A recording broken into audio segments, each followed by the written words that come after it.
time? Have you had any contact with them? What's been their response officially, and are they willing to accept the ceasefire unconditionally? Well, I mean, we don't know the answer to the last question. That's what we want to know, whether they're prepared to do it unconditionally. We'll have contact with them today. There's already been contacts at different levels with counterparts, different members of the administration, and that'll continue. But as far as the Russian reaction to it, that's really the question here. And that is, this is a few hours old. We're going to bring it to them directly.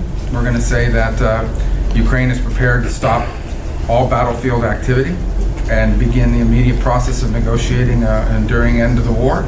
And we'll see what their response is. If their response is yes, then we know we've made real progress and there's a real chance of peace. If their response is no, it would be highly unfortunate and it would make their intentions clear. So that's what we're hoping to hear from them. And obviously, as I said, that this was not prearranged for them. So they're probably processing the news the same as the rest of the world is. So we hope to have a positive answer from them. The ball is truly in their court.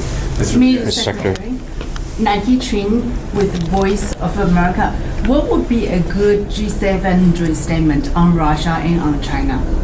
I think the perfect statement would be that the United States has done a good thing for the world and bringing this process forward, and now we all eagerly await and the Russian response and urge them strongly to consider ending all hostilities so people will stop dying, so bullets will stop flying, and so a process can begin to find a permanent peace. I think the first step in all this is the acceptance that there is no military solution to this conflict.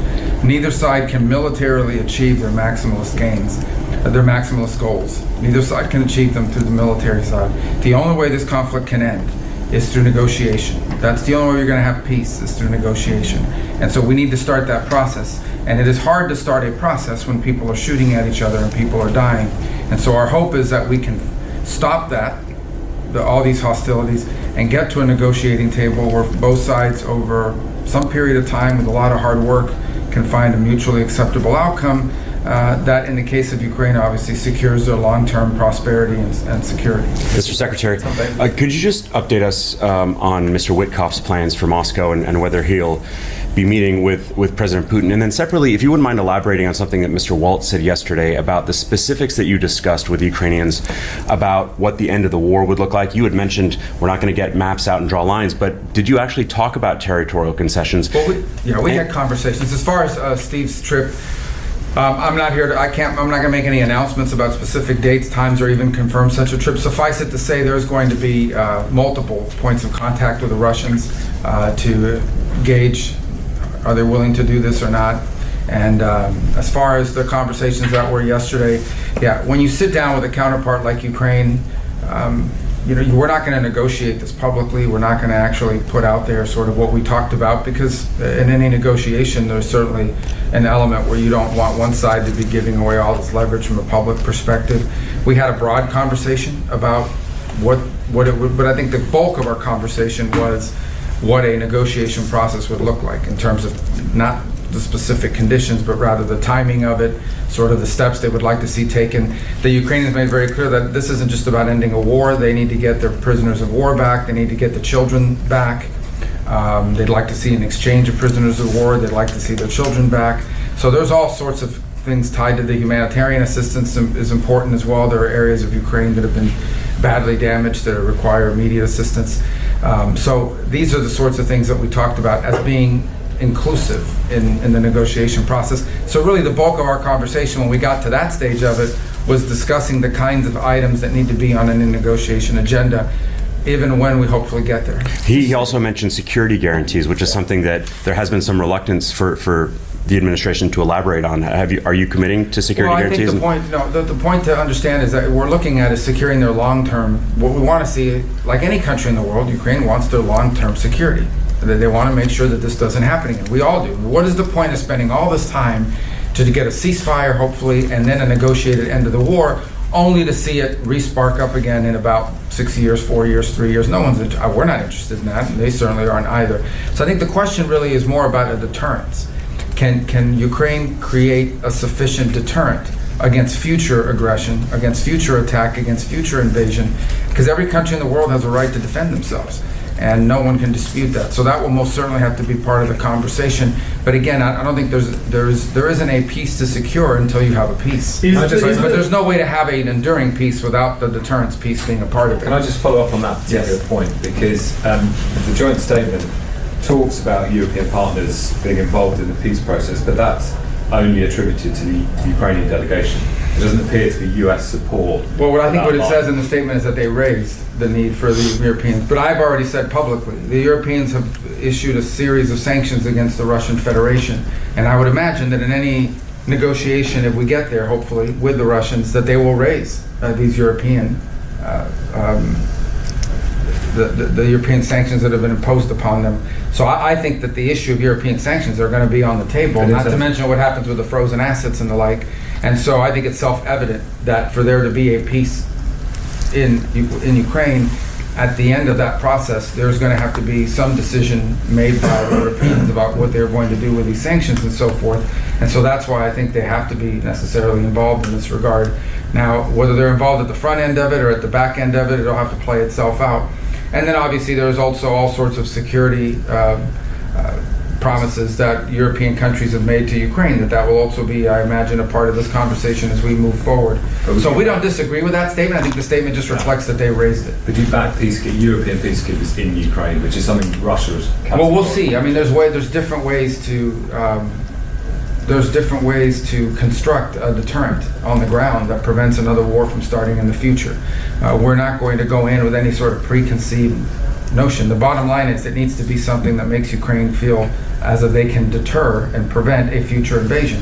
How that looks and how that's put together, that's what we're going to be talking about. If we can get to that stage. Again, right now we're just trying to get to the stage where there's actual diplomacy happening. Here's what we'd like the world to look like in a few days. Neither side is shooting at each other. Not rockets, not missiles, not bullets, nothing. Not artillery. The shooting stops, the fighting stops, and the talking starts. That's what we want to see. What happens during that talking and how that evolves, I think we're going to have to be flexible and nimble and creative and patient and work hard at it and hopefully turn it into something that's concrete. You've covered, many of you have covered foreign policy for years. That's how these things happen, and they're not easy, and sometimes they're difficult to predict which way they're going to go in terms of the specifics of it.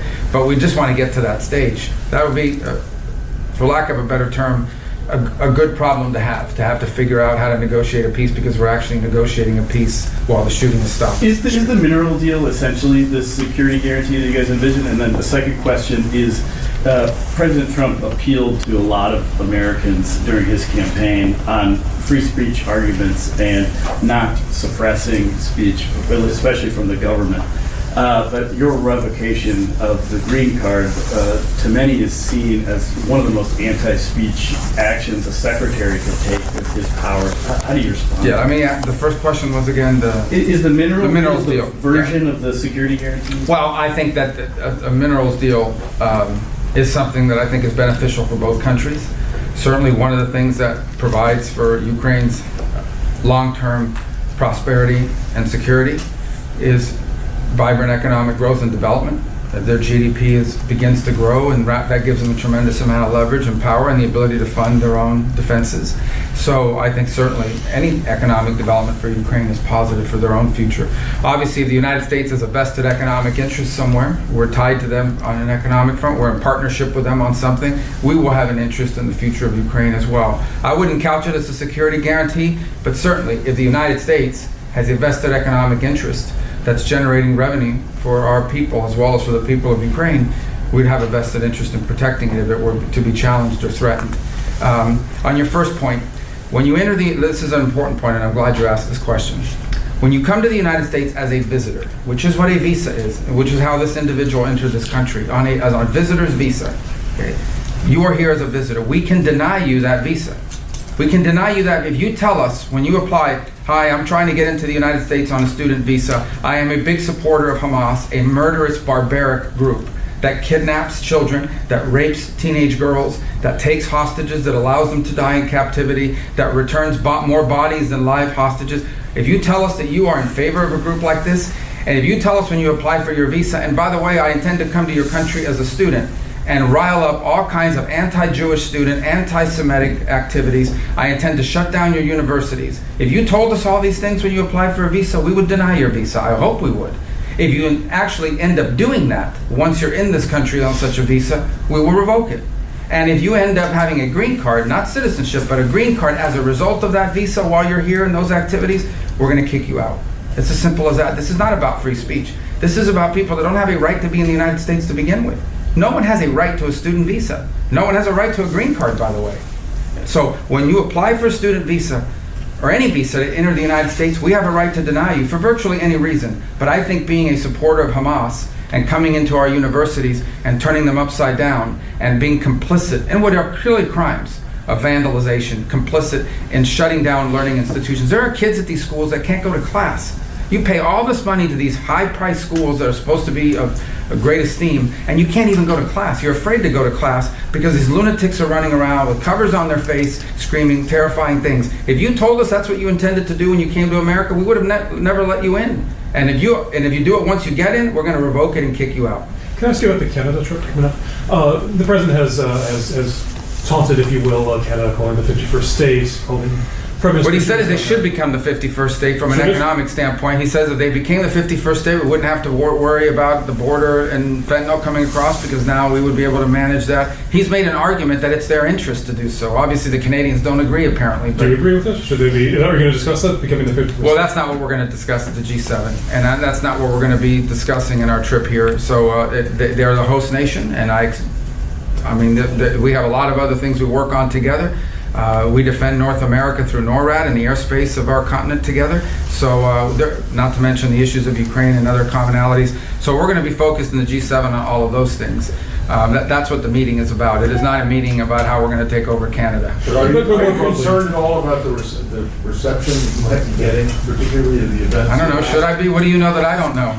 They're unhappy. I don't know. You got tariffs the last 12 hours. You just see this escalating trade war. Maybe not just with Canada, but with the exception of Japan, all the other members of the G7. Yeah. So what's your point? Are you worried about alienating the Canadians, that they wouldn't work with the United States? Yeah, I mean, they've invited us to come. We intend to go. I mean, the alternative is to not go. I think that would actually make things worse, not better. Well, the alternative could be not Huh? the alternative could be not to have tariffs or not to have the language of the president. No, those are policy decisions. And so at the end of the day, the president's made those decisions. He's explained why. It's not just against Canada, it's not just against Mexico, it's not just against G7 countries. He's imposed steel and aluminum tariffs now on virtually the entire world. And the reason why is not to punish those countries. It's because he has outlined the need to develop a domestic capability. If you don't have steel and aluminum, you can't build warships. You can't build airplanes. You're not an industrial economy. There are things we have to be able to protect, and there's a lot of unfair trade practices. A lot of countries out there who subsidize their industries so that they can gain global market share. So they subsidize the industries, they're operating at a loss. Meanwhile, our industries are trying to compete fairly, and that's why you don't have steel plants, and that's why you can't produce the aluminum. And that really threatens our national security in the long term. So these are national security concerns when it comes to steel and aluminum and some of these other products.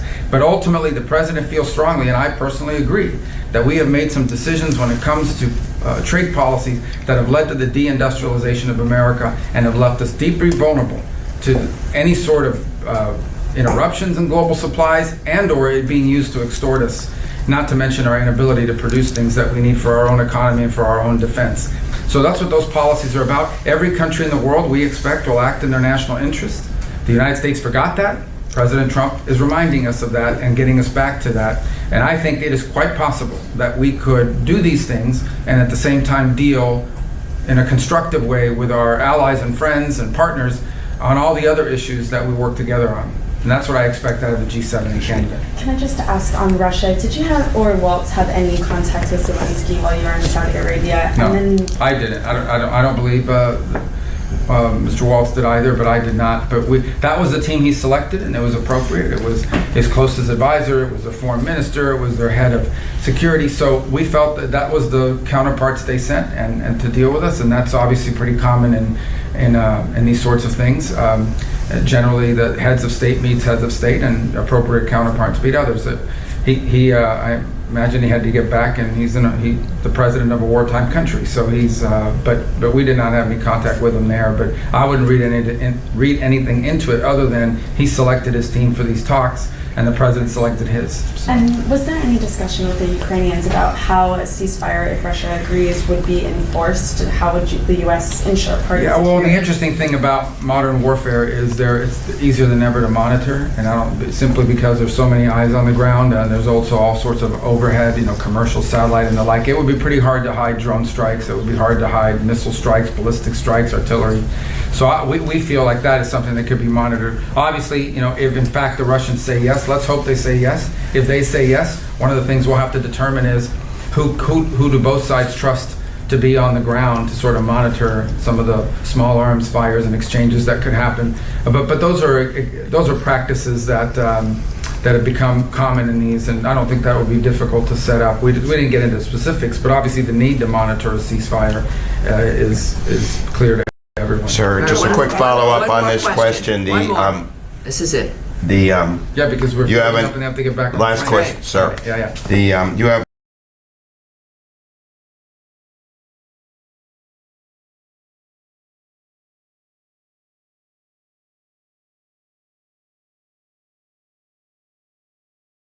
This administration has not hesitated to put a lot of pressure on Ukraine to reduce their intelligence support in the middle of a shooting war. You temporarily cut off their arms, criticize them publicly, not you, but leadership in public. Are you truly prepared to apply pressure on Russia should it be recalcitrant and not agree to the terms of the ceasefire? There's been no concrete action that this administration has taken to punish Russia since it's come to office. There's a couple points. To be clear, as far as I am aware, the United States has not provided armaments to Russia. The United States is not providing assistance to Russia. Every single sanction that has been imposed on Russia remains in place. Every single sanction the president inherited has remained in place. Inherited, previous administration. Right, but they're pretty sanctioned up. I mean, there's a lot of sanctions on already. My point being is that there's been no steps taken to relieve any of these things. These things continue to be in place, but we don't think it's constructive for me to stand here today and begin to issue threats about what we're going to do if Russia says no. Let's hope they say yes. At the end, let's understand, I remind everybody and bring you back to the point, the president's desire here is to bring about a lasting and enduring peace in Ukraine. He wants the shooting and the fighting to stop, not just for 30 days, not just for 60 days, but permanently. To do that, both sides have to come to the table. We are happy. We are happy that the Ukrainians have agreed to do so. Now it is up to Russia to say yes.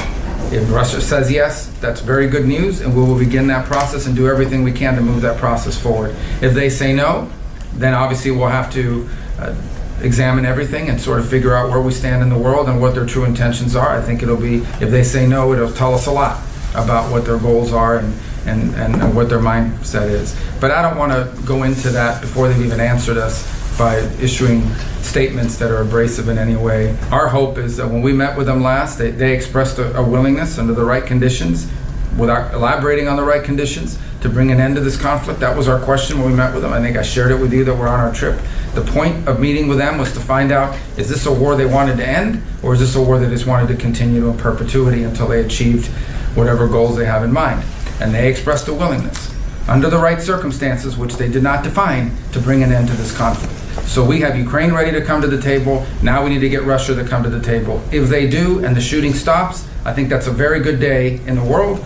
Obviously, no one here is pretending that negotiation is going to be easy or fast or simple. But at least we've gotten to that point. If their answer is no, then obviously we'll have to deal with that. And we'll have to at that point, make decisions on that basis. We're not there yet. Hopefully the answer is yes. Thank you, Okay, everyone. thanks, guys. Thank you.